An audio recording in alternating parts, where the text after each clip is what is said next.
সোমবার প্রয়াগরাজের মহাকুম্ভ মেলায় পুণ্য স্নান করতে গিয়েছিলেন বলিউড অভিনেত্রী ক্যাটরিনা কাইফ। কিন্তু সেই অভিজ্ঞতা যেন কিছুটা অস্বস্তিকর হয়ে ওঠে। এক ভাইরাল ভিডিওতে দেখা গেছে ক্যাটরিনা যখন সঙ্গমে ডুব দিচ্ছিলেন তখন অনেক পুরুষ ভক্ত তাকে ঘিরে ফেলেন এবং মোবাইল ক্যামেরায় ভিডিও করতে শুরু করেন। ভিডিওতে দেখা যায় ক্যাটরিনা তার শাশুড়ি বিনা কৌশলের সঙ্গে ধর্মীয় রীতি মেনে পুজো করছিলেন। এরপর তিনি পবিত্র জলে স্নান করে ঈশ্বরের আশীর্বাদ নেন। কিন্তু তখনই ঘটে বিপত্তি। আশেপাশে থাকা অর্ধনগ্ন পুরুষ ভক্তরা মোবাইল ফোন বের করে তাকে রেকর্ড করা শুরু করেন।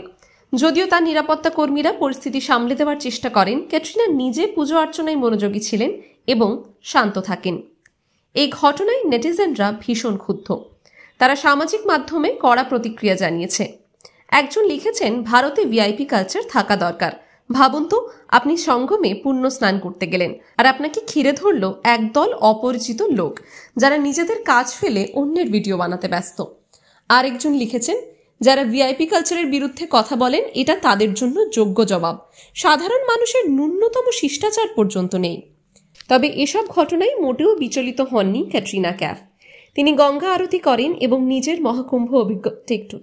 মহাকুম্ভ অভিজ্ঞতা নিয়ে বলেন, আমি সত্যি ভাগ্যবান যে এবার এখানে আসতে পেরেছি। খুব খুশি ও কৃতজ্ঞ আমি স্বামী চিদানন্দ সরস্বতীর সঙ্গে দেখা করেছি ও তার আশীর্বাদ নিয়েছি। আমার জন্য এটা একটা অসাধারণ অভিজ্ঞতা। ক্যাটরিনার ধৈর্য ও ভক্তি নেটিজেনদের প্রশংসা কুড়িয়েছে।